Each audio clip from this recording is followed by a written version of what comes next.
society. And if you question him about making movies killing black people, black on black, he says, after all, it's just a movie. Let's make some movies where we kill white folks. Be a revolutionary actor, a revolutionary musician, a revolutionary artist. I love Sankofa. How many love Sankofa?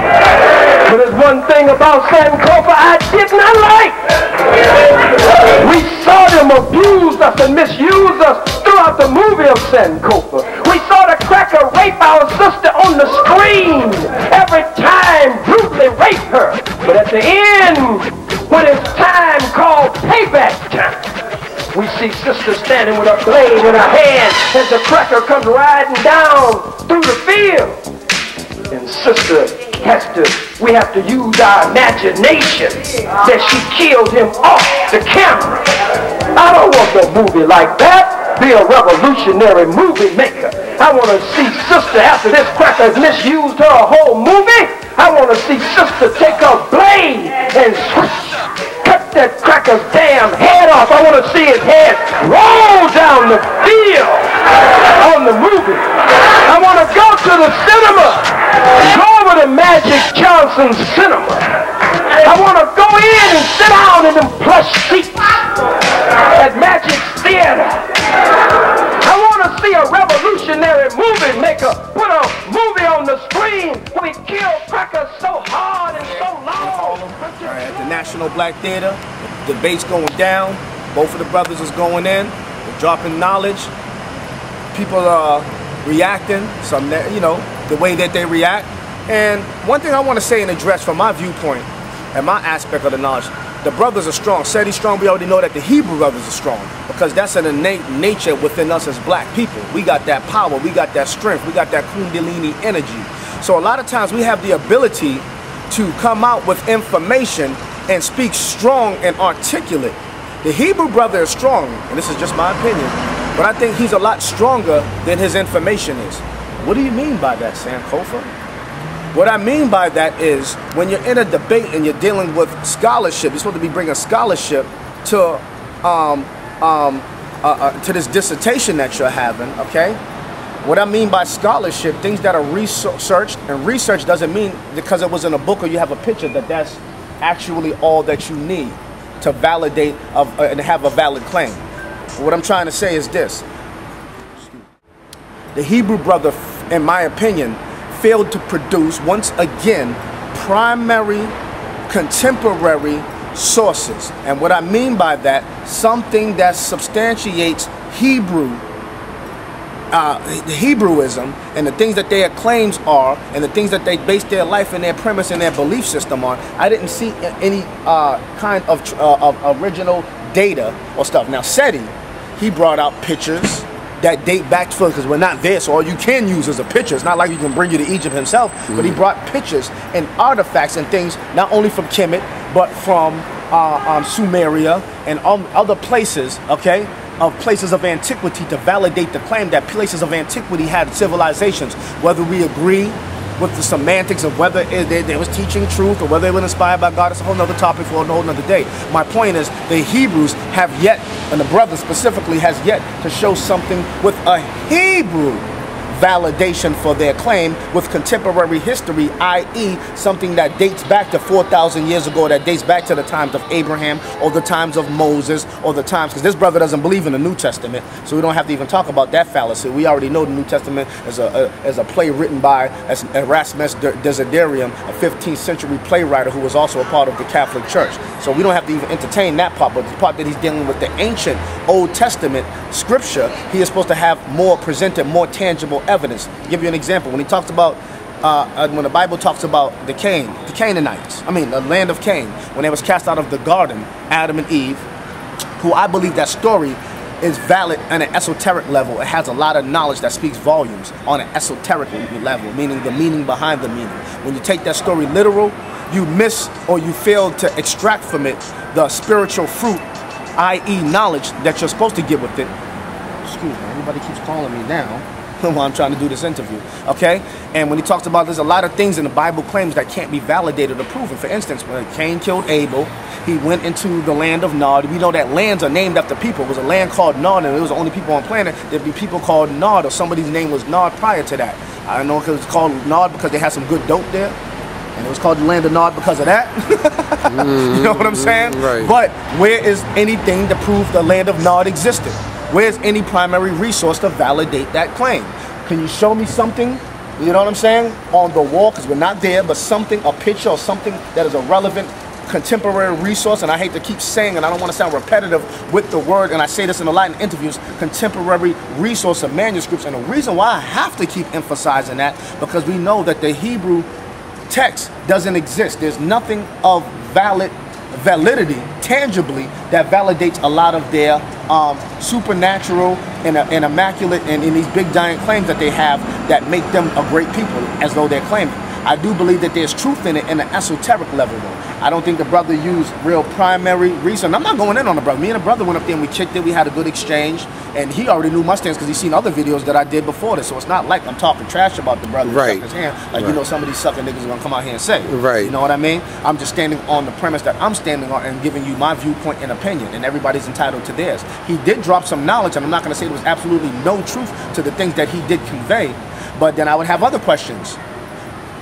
Moses, when they came out of Egypt, supposedly, and what about the time when before that, when he turned the Nile to blood?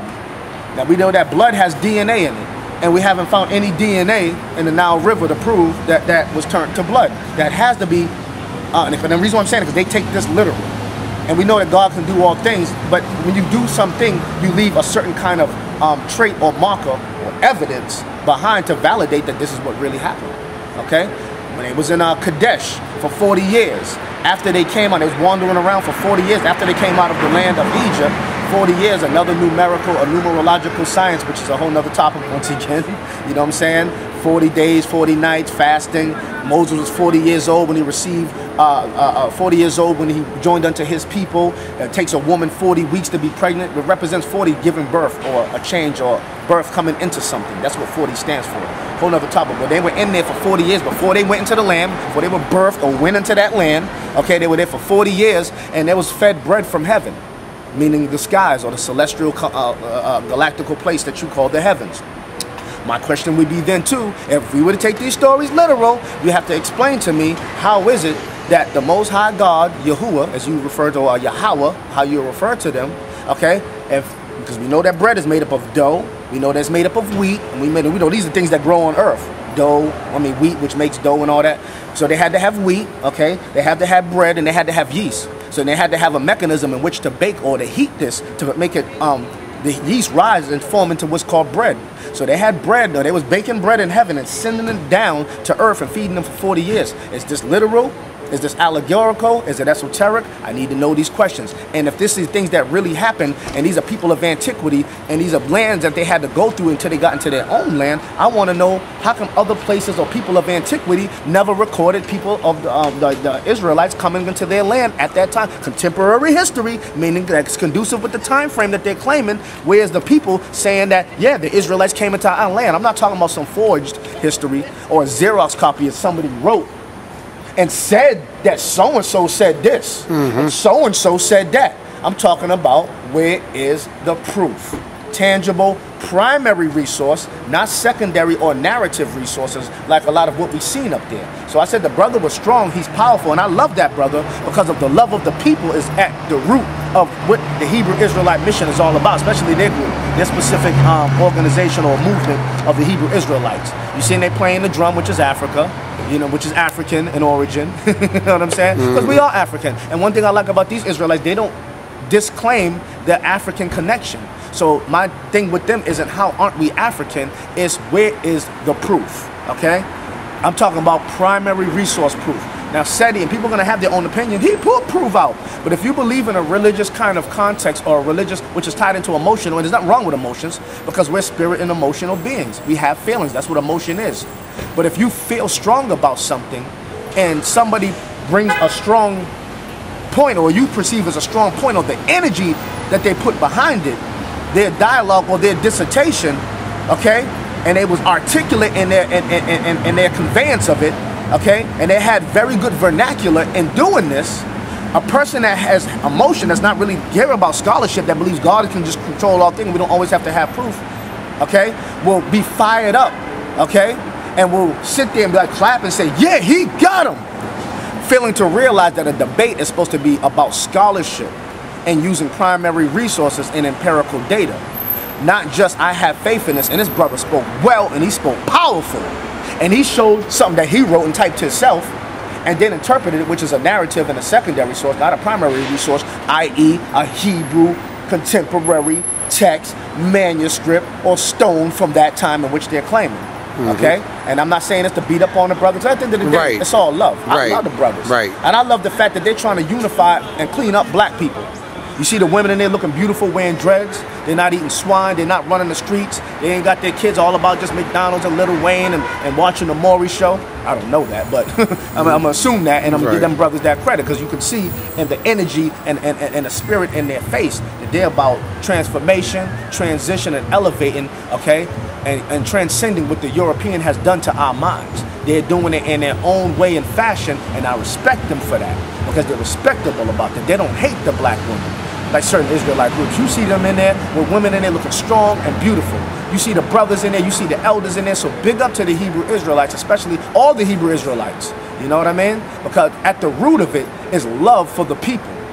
Okay? And they want to see us rise, and they want to see the fall of an enemy, our collective enemy, our common threat, one who wants to eliminate and eradicate our existence for their own self-preservation, who's the white man. So at the end of the day, I respect and I love the fact that they're taking a Bible that they used to colonialize us with, and they're trying to use it in such a way to liberate our minds with it. So I'm still going to give them credit where it's due.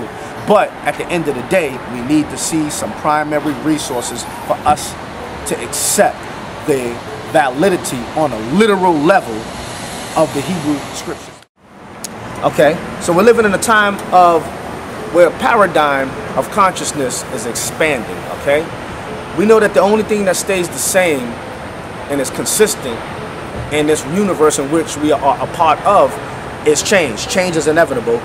Change is consistent, and the only thing that stays the same is change. So change doesn't mean to go from being completely one thing to completely another and be in contrast with it, but it is evolving, it is expanding, and it is growing. So we have to evolve our thinking, expand our thinking, and know more, because we're living in a time of great discoveries. We're living in a time where we're digging up and researching and finding more things, so we can't stay in a boxed way of thinking, such as we're going to accept this because the Most High said it, even if we find things that the Most High really believe as wanting things, revealing things or allowing things to be revealed, if he's the controller of all things like you believe, that would push us and galvanize us to want to expand in our thinking, only to have a better connection with that supreme entity and with ourselves and our connection with the universe. Okay, we're living in a time where critical thinking is very important, and it's inevitable, and it's gonna happen. Okay, because there's the time-space continuum called life, in which we are only occupying our small space and time here in this life. Other people are gonna come on the scene. More bones are gonna be dug up, more artifacts are gonna be dug up, more information is gonna be discovered, and you're gonna be forced to evolve with that broader scope of knowledge. We can't just stay in a box thinking, okay? And like I said, anytime, it's like if you watch CSI or any show like that, First 48, when something happens, okay, and anywhere, okay, it's called a crime scene. You know that on the TV shows. I'm just using this as an example. Just follow me, walk with me on this one, as people say. You know, when you be anywhere, it's impossible not to leave a marker, any evidence, any facts that you were there. So for a lot of the claims that the Hebrews claim that they partook in or did in all these great stories that took place, and that is their history, and that is very important to the foundation of their doctrine, we need to see evidence, because wherever you were at, evidence is going to be there. And since we know God created the laws of physics, it's against the laws of physics, because God's not a man of confusion. He created the sciences that govern us. Then it would be against the physical laws, the laws of physics, for these people that had done such great things and traveled in such a vast multitude, and for there not to be really any tangible evidence behind to validate that these stories are real. Okay, so what we need to do is get real. What we need to do is evolve. What we need to do is expand. And what we need is black unity. And when I say we need black unity, we need principled unity. We don't need a bunch of niggas just standing together, because there'll be a whole bunch of cats and where we're at now and our level as a people. We'll just be arguing, fighting, and bickering, and we'll be more disunified and trying to come together without principled unity than we were just disunified and staying that way. You see what I'm saying? Right. So it's about principled unity. It's about love first, because if you're teaching out of egotism or because you're mentally masturbating, you know what I mean? Because a lot of us don't have nothing, so we look like, okay, we have knowledge, so I have to use this as, you know what I'm saying, as my ultimate ego booster, okay? And marginalize my character in doing so. No, knowledge, the more you know, the more you should become humble, because the more you know that there is more for you to know. You can't get in a box the more you study. And as humans, we only have the capacity to absorb and know and store so much knowledge in our brain, okay? So we're not going to all know it all. So that's why we should be more critical about the things that we choose to accept. Okay? Because that is vital and that is critical and it's important for our own growth and development, because it's not about us. It's about love. Love is the foundation of all things and is the most powerful force in the universe. Okay? So out of love, we go out here and teach. Out of love, we try to unify the people. And out of love is the only way we're going to accomplish great feats and great things and overcome our oppression. I hate the enemy out of love for my own people. Okay? Sometimes hate has to be tied into that too, but it has to be a type of hate that is a righteous indignation. You're hating because you hate that which somebody has in opposition to your existence and the lives of your women and your children. So as men, we got to stand up. We got to stop being better studiers, not just emotionalist believers and cheerleaders at a debate. We need to start doing this groundwork. I need to step my game up a lot more myself. It's not like I've arrived and get where I'm at. I'm not saying that. We all need to collectively do that so we can make the moves that we need to make to mobilize into a greater, brighter tomorrow. I agree. I'm going to say black power. All right, Hotep. I love y'all brothers, the Hebrew Israelites, Brother Seti. And people out there, just keep studying, man. And we love you too, Brother Sankofa. Peace. I love the love that you have for me. Black power. Peace.